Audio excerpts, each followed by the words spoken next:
Hello, just a little bonus episode today. Well, I say episode, it's less of an episode and more of just a quick message for any of you that have been doing Sober October and have successfully finished it.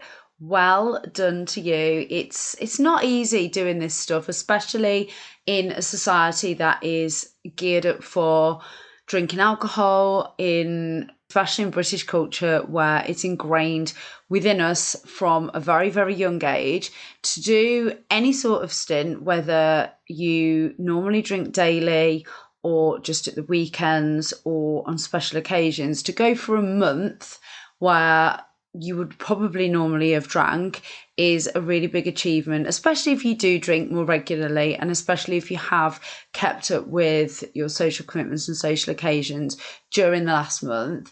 Massive big hats off to you. So quite a few people have contacted me over the last month saying that they've been joining in the challenge or that they've been trying to test themselves to see if they can do the month. And I think there's a little bit of a kind of feeling of what now that it's over? Do you just go back to how it was? Or in the case of a lot of those people, they've been seeing the benefits and want to continue to do this in some way, shape or form. Now, nobody is sat here telling you because you've done this and felt the benefits that you have to stop drinking. I'm certainly not here to judge or preach, and I think that's really important that you do what suits you and your lifestyle best.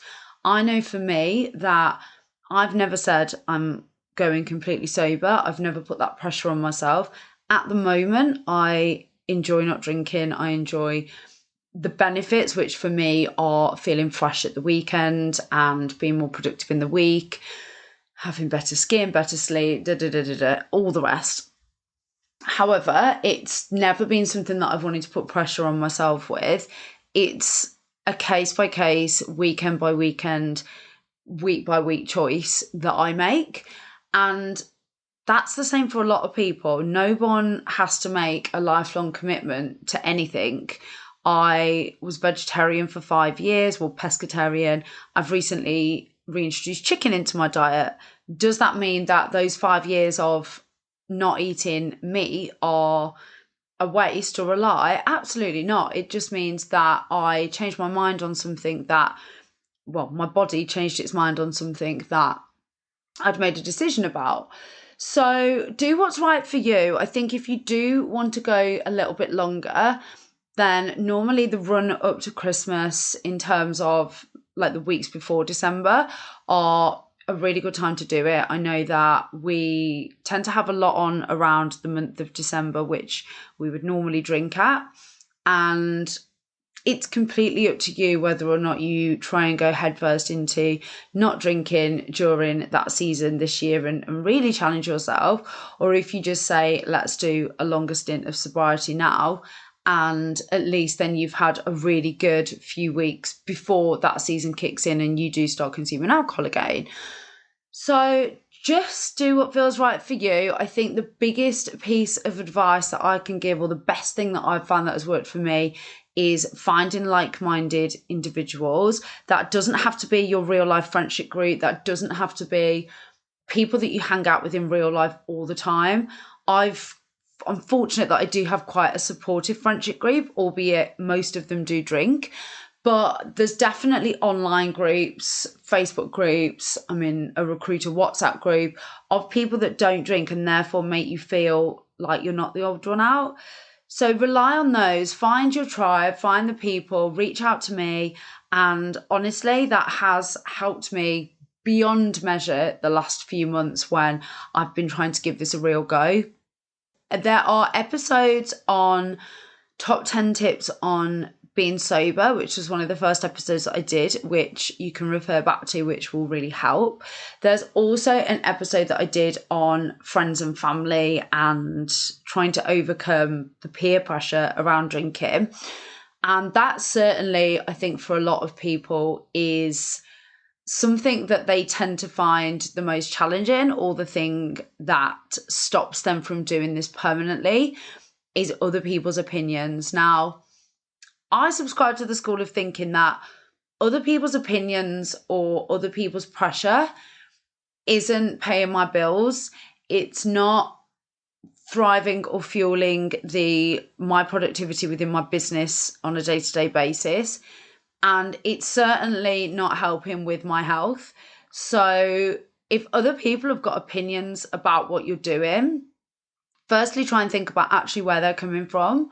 I've recently had a friend make a couple of sarcastic comments to me about, oh, why don't you keep telling people that you're not drinking, or, oh, you haven't told us that you're not drinking before. And do you know what? I'm going to keep shouting this stuff from the rafters, not because it's look at me or anything like that, because as I've said, I've never professed to being fully sober.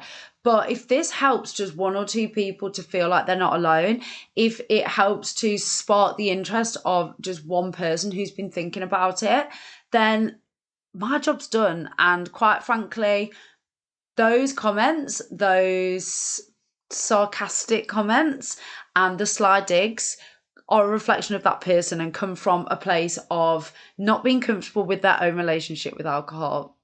It's actually got nothing to do with me. And if I'm triggering them, then that's on them. And you have to get to a place where that is something that you recognize. It's not easy. And I'm not sat here saying that everybody is going to be supportive, because you might have people in your life who really aren't supportive. They might be really close to you. I know people whose friends and family are really not supportive, including their partners or their husbands or their wives. And that makes it even trickier. You have to be really, really clear and really strong in your why to want to keep going then. But it is possible, and it's up to you what you do with your life. And actually, they're having the problem with you not drinking, not the other way around. So it's their problem, it's not yours. So yeah, I just want to say, if you've got this far, I'm so proud of you, and it's such an amazing thing to have done. And if you want to carry on, then I'm here for support. I can help to recommend groups that you can join online to be part of. If you're in Leeds, I've got friends that do things sober. I've got a group that is in the Northwest that organises sober days out and sober raves and parties. So yeah, feel free to contact me, feel free to reach out, but just realise that this is a bloody amazing achievement, and what you do with it now is totally on your terms. It really is. But if you felt the benefits, then maybe it's the start of something. Maybe it's the start of you having longer periods or longer stints of sobriety, or maybe it's the start of you really completely changing your relationship with alcohol altogether.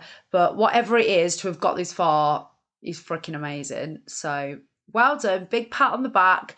And yeah, let me know what you're planning on doing from here. Let me know if you are wanting help or support. I am all ears, and I'm hoping to have some more guests on soon that will be more focused around topics of sobriety. So if that is of interest to you, then definitely keep your eyes open for that.